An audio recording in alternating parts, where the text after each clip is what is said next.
La coenzyme Q10, on en entend parler partout, c'est vrai, que ce soit dans les crèmes anti-âge ou les compléments pour sportifs. Mais qu'est-ce que c'est, au fond, vraiment? Aujourd'hui, on va laisser le marketing de côté pour plonger ensemble au cœur de la mécanique cellulaire et comprendre son rôle, qui est, on va le voir, absolument essentiel. Bon, et mettons les choses au clair tout de suite, hein.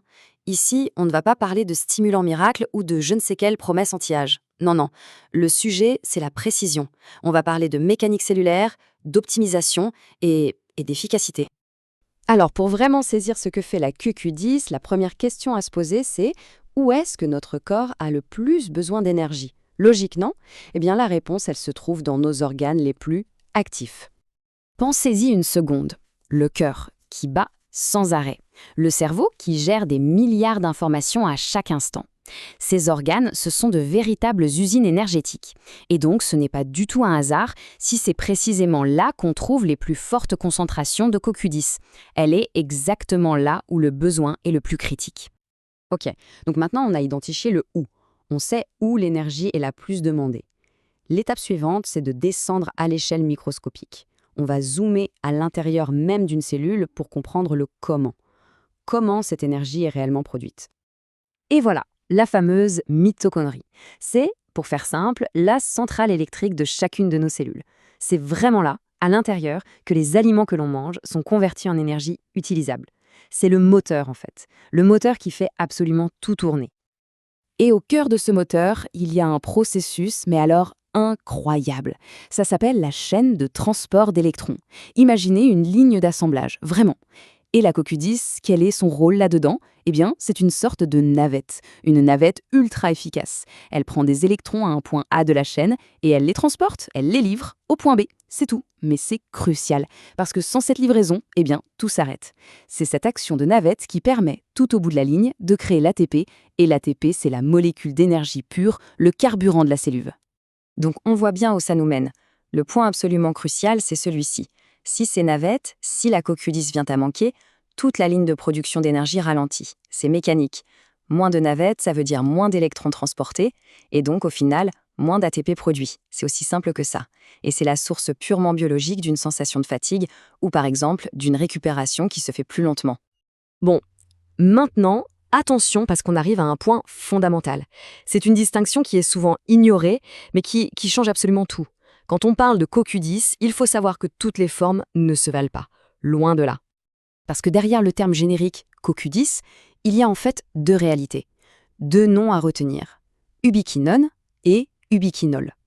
Et ce n'est pas juste un détail technique pour les biologistes. Non, c'est toute la différence entre, disons, une matière première brute et un outil déjà prêt à l'emploi. Voilà, la différence, elle est là. D'un côté, l'ubiquinone. C'est la forme, disons, inactive, la forme oxydée. C'est un précurseur que le corps doit d'abord convertir. De l'autre côté, l'ubiquinol. Et ça, c'est la forme active, c'est la forme réduite, celle qui est directement utilisable par nos cellules sans aucune conversion. C'est l'ubiquinol dont nos mitochondries ont besoin pour faire leur travail de navette. Et c'est là, bien sûr, que l'âge entre en jeu. Quand on est jeune, notre corps est une machine incroyable. Il convertit l'ubiquinone en ubiquinol actif sans aucun problème, c'est très efficace. Mais le truc, c'est qu'à partir de 35-40 ans environ, cette capacité de conversion, elle commence à décliner. Et année après année, le rendement baisse. Le corps a de plus en plus de mal à faire cette transformation. Donc il peut très bien absorber de l'ubiquinone, mais il va peiner à la transformer en la version active, celle dont il a vraiment besoin. Ok, on a vu la biologie, le mécanisme, passons maintenant à la pratique. Concrètement, pour qui est-ce qu'une supplémentation peut être vraiment pertinente? Il faut être clair, ce n'est pas forcément utile pour tout le monde.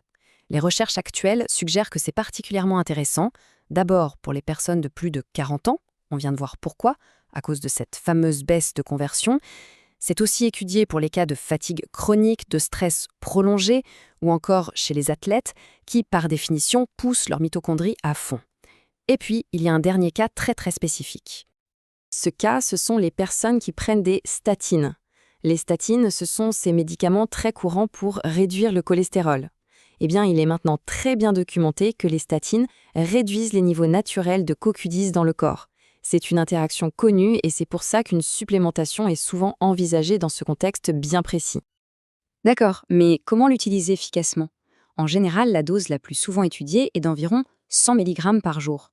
Le moment est aussi important, plutôt le matin ou dans la journée, pour accompagner la production d'énergie. Et surtout, il y a un détail absolument crucial, il faut la prendre pendant un repas. Et la raison est toute simple. La CoQ10, elle est ce qu'on appelle liposoluble. Ça veut dire quoi? Ça veut dire qu'elle se dissout dans le gras, pas dans l'eau. Pour que le corps puisse l'absorber correctement, elle a besoin d'être accompagnée de lipides, de matières grasses. Si on la prend à jeun, sans un peu de gras, eh bien une bonne partie de la dose risque de passer à travers, sans être assimilée. Bon, on arrive à la fin et pour conclure, c'est très important de bien recadrer la véritable nature de la CoQ10. On n'est pas du tout dans l'idée de booster ou de stimuler, non. Le seul mot à retenir vraiment, c'est efficacité. Ce n'est pas du café. Ça ne va pas donner un coup de fouet artificiel et immédiat. Absolument pas. Son action est beaucoup plus profonde, plus structurelle. Elle ne crée pas d'énergie à partir de rien. Elle ne fabrique pas quelque chose qui n'existe pas. Non, son rôle est bien plus subtil que ça. Elle optimise. Elle permet à la machinerie cellulaire, qui est déjà là, qui fonctionne déjà, de le faire avec plus de précision, avec moins de pertes, plus de fluidité. C'est un soutien à l'efficacité des processus qui existent déjà. Finalement, l'idée derrière la CoQ10, ce n'est pas de vivre plus longtemps. L'idée, c'est de vivre plus précisément, de permettre à notre système de fonctionner de manière plus calme, plus profonde, avec moins de pertes d'énergie inutiles. Ce n'est pas une question d'amplification, c'est une question de raffinement.